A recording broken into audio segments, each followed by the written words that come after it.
guys, welcome again to the channel Felipe Coelho. Today I'm going to be explaining some very important fundamentals of Brazilian guitar. The main characteristic of Brazilian guitar is rhythm. As far as harmony, of course, it's also a very rich style of guitar playing, but you can find the same depth or the same complexity in harmony usage in styles such as jazz and even in classical music. So we're not going to focus on that. I'm going to focus the lesson on Brazilian guitar only on rhythm and only on right hand. The most direct heritage that Brazil has musically, which went into the Brazilian guitar style, is the heritage of the drums. And we're going to focus on two kinds of drums. One is surdo or bass drum, and the other one is tambourine or tambourine. Basically, on Brazilian guitar, the surdo is going to be your thumb and your fingers are going to work for the tambourine or the higher part. So in a samba situation, we have a 2/4 measure, and the bass drum plays on both beats.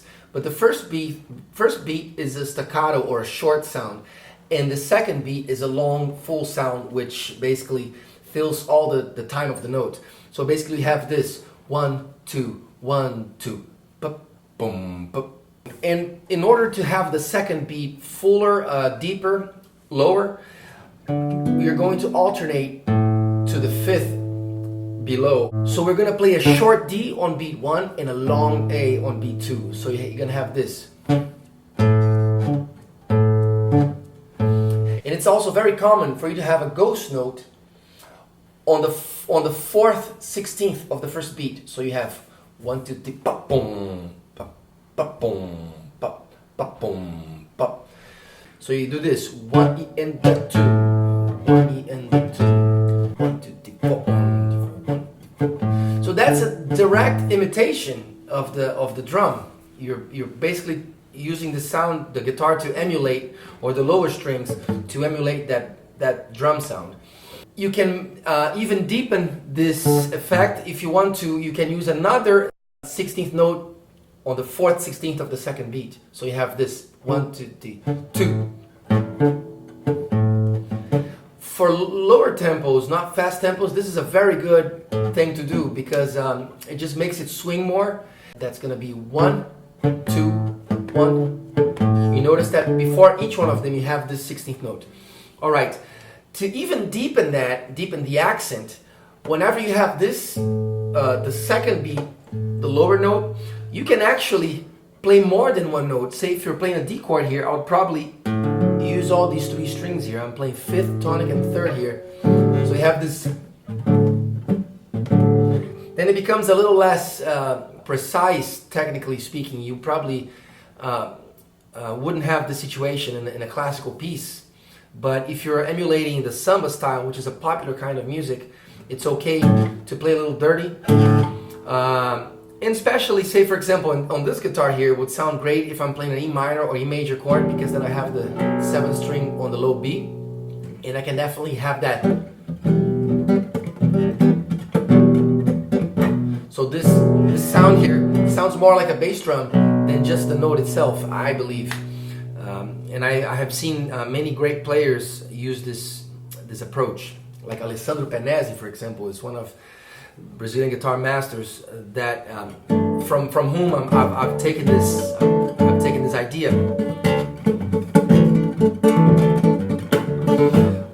All right. Now that we've spoken about the bass drum, let's go on to the fingers.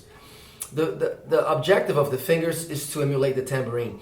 The most frequent rhythmic figure that you see used by the tambourine on a samba setting is a syncopation, where basically it hits on the beat using 8th notes on the beat and the upbeat. Ta ta ta ta ta ta.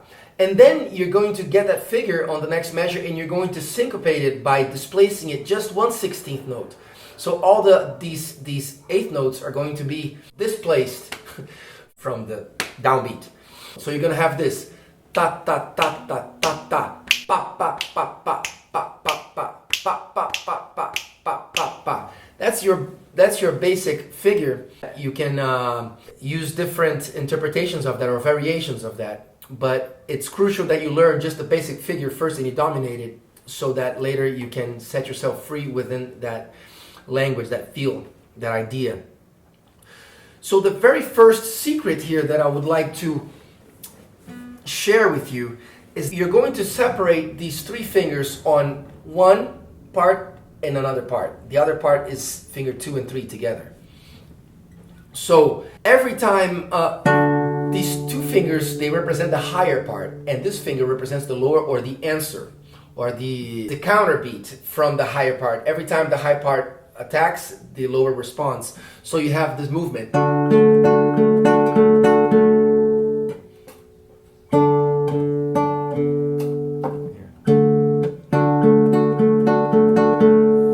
So this is the first measure. And then if you put the bass drum, you have this. Again. The figure only consists of. And then once you play this, now is the secret, the little key that is going to unlock this style.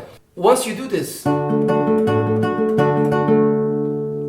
you get to this point, you're going to wait just 1/16th note on this note right here. And then once you come down on the higher part, it's going to be displaced by that 16th note, and that's going to create the effect of the tambourine. So you have this.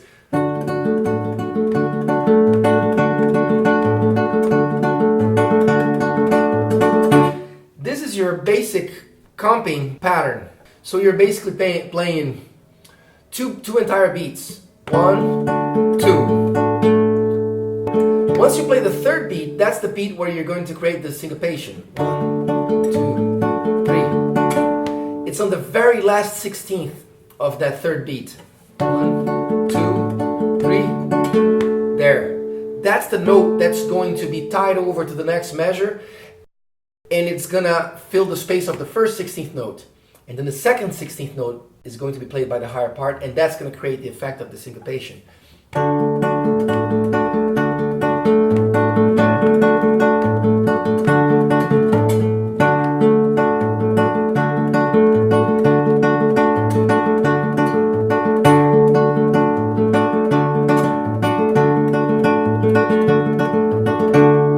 There it is.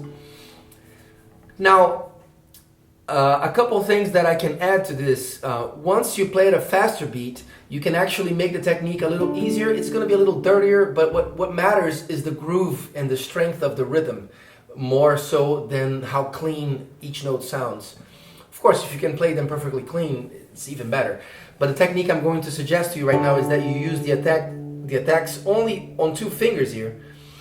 And that's going to make it just a little faster. If you have a faster beat, say,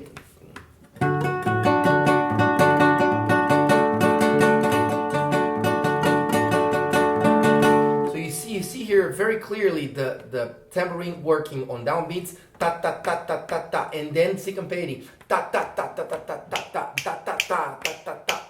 And of course, then it becomes a little game, a little thing that you just play, you have fun with. You don't have to stick to just that one pattern. For example, I can just bring on different ideas.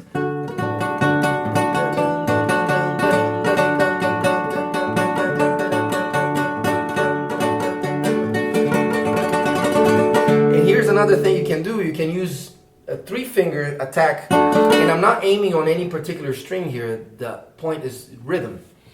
So I did da da da da da da da da. The tambourine has this figure where they play the drum with a drumstick, and then they turn it upside down and play on the way up again, and that makes it actually kind of a fast instrument for fast subdivisions. You can play 16th notes, tak tika tak tika tak.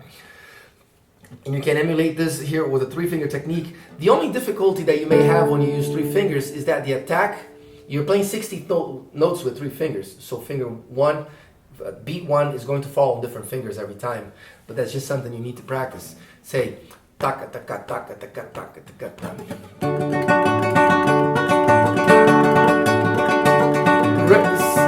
It's a great exercise for the right hand. One other little secret from for the interpretation of Brazilian rhythms is that when you see 4/16 notes, or one beat, the 4/16 note is longer, and the two ones inside are, the second and third, are shorter. So you have this tak, tak, tak, tak, tak, tak, tak, tak, tak, tak, which again is the tambourine and the surdo working together. But basically you have this one here and this one here stronger, longer, fatter, and the two 16th ones in the middle shorter. So you have this tak, tak, tak, tak, tak, tak, tak, it's almost a triplet feel there, somewhere in there, because there's such a difference in interpretation. You should not play them as a cold subdivision. You have to really understand that groove. And the best advice that I would give anyone to understand that groove, or any groove, is just to listen a lot to this music without the instrument in your hands. Just listen and try to incorporate that and understand that. The best thing to do is maybe learn a song that you can sing or whatever, and then you really incorporate that. And then whenever you're going to translate to your hands, it's much easier if the source where it's coming from has it clear, has it clarified. So, all right, a couple more ideas for your comping. You can use, to bring more color here, you can separate now 3 fingers and work on them on any sequence that you want, as long as you keep this. Either 1, 2, 1, 2, or 1 and 2, and the 1 and the 2 and the 1, however you want to do it. And the idea here, I'm gonna come up with a sequence here, basically 3, 2, 1, 2, 3, and I'm going to alternate that on top of the beat, like a little game. You have 2 figures here, 2 independent figures going, the surdo, and now we can still call this a tambourine, but you have different colors here. So this is how it goes.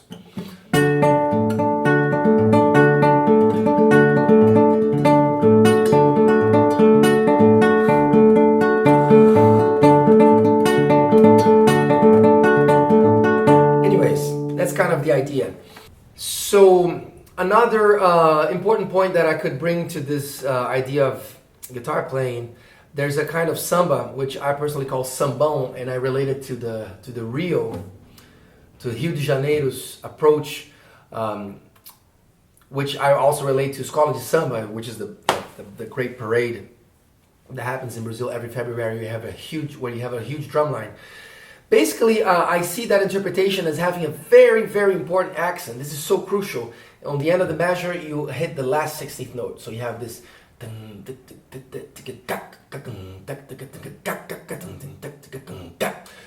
3, 4, 2, 3, 4, 1, 2, 3, 4, 3, 4. It's important to bring that into your comping to sound, in order to sound more legitimate in the samba interpretation, especially if it's a fast samba. This is not applied for bossa nova. This.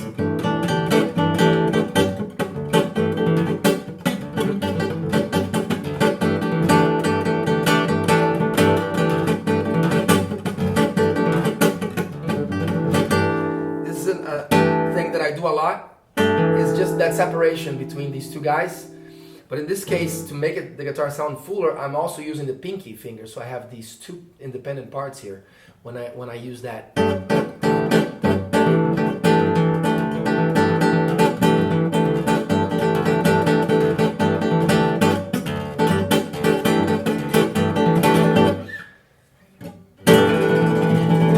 Alright guys, I hope this video has helped you to improve your ability on Brazilian rhythm guitar. Again, a good reference to see examples of what was explained here is the last video that I uploaded here, where I'm interpreting Brasileirinho from Valdir Azevedo. It's a very traditional choro, and I'll see you here next time. Make sure to subscribe, and I will see you here next time. Bye-bye.